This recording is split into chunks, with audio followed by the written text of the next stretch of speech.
যত দিন যাচ্ছে রাজ্যে রেপ আর মার্ডারের কম্পিটিশন চলছে। মমতা ব্যানার্জির সরকারের আমলে প্রতিদিন এরকম ঘটনা ঘটছে। গত 14 বছরে প্রায় 48,000 রেপ মার্ডারের ঘটনা ঘটেছে। সরকার কিছু করতে পারছে না। হাওড়াতেই এর একটি 13 বছরের নাবালিকার শ্লীলতাহানি করা হয়েছে। তার মাকে পর্যন্ত সিটি স্ক্যান রুমের ভেতরে ঢুকতে দেওয়া হয়নি। আমরা এই কোন রাজ্যে বাস করছি, বললেন দিলীপ ঘোষ।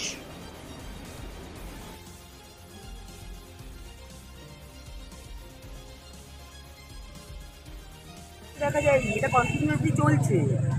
আজকে আমরা প্রতিবাদে এখানে রয়েছি, আজকেও মধ্যমগ্রামে হয়েছে, কালকে এই আজকে রাত্রে যেরকম এখানে হয়েছে মধ্যমগ্রামে হয়েছে, তার আগে আরেক জায়গায় নার্সের উপর এই ধরনের ঘটনা হচ্ছে। মানে এটা প্রত্যেক দিন কন্টিনিউয়াসলি চলছে। অর্থাৎ এই পশ্চিমবঙ্গের এটা একটা ধারা অব্যাহত রয়েছে, কারণ এখানে ধর্ষকদের কোনো সাজা হয়নি। মমতা ব্যানার্জি ধর্ষকদের পাশে আছে, অন্যায়ের পাশে আছে। তথ্য প্রমাণ লোপাটের জন্য তিনি মরিয়া, তিনি স্বাস্থ্যমন্ত্রী, তিনি মুখ্যমন্ত্রী, তিনি পুলিশ মন্ত্রী।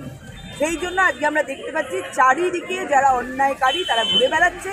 আর এইভাবে একের পর এক মেয়েরা সব থেকে অসুরক্ষিত এই পশ্চিমবঙ্গে। দিদিমণি বলেছিলেন বাংলা তার মেয়েকেই চায়। আজকে বাংলার মেয়ে রক্তাক্ত প্রত্যেকটা ঘটনা দোষীদের আড়াল করার জন্য মিটিয়ে নেয় এবং এইভাবে একের পর এক মেয়েরা নির্যাতিত হয় এবং এই ধরনের শ্লীলতাহানির শিকার হয়, এইভাবে রেপ হয়। সেই জন্যই আমরা এখানে প্রতিবাদে এসেছি। আমরাও এর দৃষ্টান্তমূলক শাস্তি চাই। কেবলমাত্র পুলিশের তত্ত্বাবধানে দোষীকে সরানো হয় না, দীর্ঘদিন পুলিশের ট্রান্সফার হয় না, দীর্ঘদিন সুপারের ট্রান্সফার হয় না। এরকম বহু জায়গায় বারাসাত আছে, বিভিন্ন জায়গায় আছে, আপনাদের হাওড়া এখানে আছে, আরও বিভিন্ন জায়গায় দেখবেন যে যারা সুপার আছে তাদের ট্রান্সফার করা হয় না, কারণ এগুলো ঘুঘুর বাসা। প্রত্যেকটা হসপিটালে দালাল চক্র থেকে আরম্ভ করে আরজি করে যে ধরনের ঘটনা ঘটে গেছে, সমস্ত ঘটনা সমস্ত মেডিকেল কলেজ হসপিটালে এরকম ঘটনা ঘটে থাকে। সেই জন্য সুপারদের যদি বদলে দেয় তাহলে এই কাজগুলো করবে কি? আর 75 আর 25-এর ভাগ পৌঁছে দেবে কি? 10 বছর ধরে একই হসপিটালে কিভাবে থাকে একজন সুপার? দায় কার? আমরা যে বলেছি দাবি এক, দফা এক, মুখ্যমন্ত্রীর পদত্যাগ। কারণ যিনি মুখ্যমন্ত্রী তিনি স্বাস্থ্যমন্ত্রী, তিনি পুলিশ মন্ত্রী।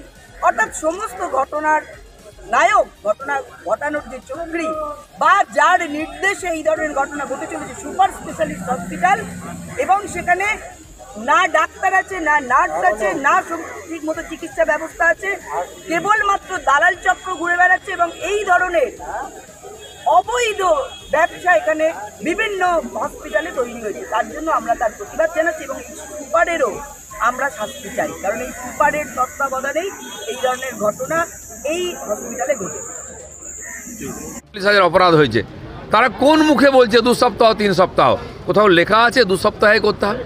4 দিনে ওরা কি করেছেন? সমস্ত এভিডেন্স নষ্ট করেছেন, একটা এফআইআর করতে পারেনি।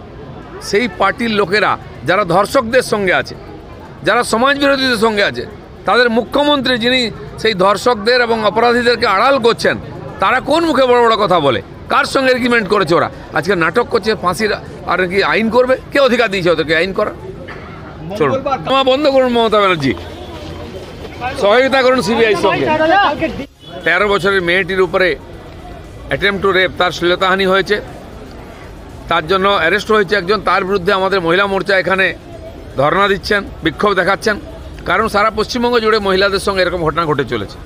48,000-এর বেশি এরকম কেস গত কয়েক বছরে মমতা ব্যানার্জি সরকার থাকাকালীন হয়েছে রেপ মার্ডারের। কালকেও 3-4টে ঘটনা ঘটেছে একদিন। যত দিন যাচ্ছে যেন কম্পিটিশান লেগেছে। এখানে 13 বছরের মেয়েটির উপরে শ্লীলতাহানি হয়েছে। নিউ টাউনে এক ব্যবসায়ীকে হত্যা করা হয়েছে গুলি মেরে, সেখানেই মধ্যমগ্রামের বর্ডারে 7 বছরের মেয়ের উপরে আর রেপ হয়েছে। এই যে ঘটনা ঘটে চলেছে, তার সঙ্গে সঙ্গে এই থানাতে ছাত্র আন্দোলনের 9 জনকে অ্যারেস্ট করে রাখা হয়েছে। তাদের খোঁজখবর নিতে এসেছিলাম আমি। কালকে কোর্টে এফআইআর করা হবে।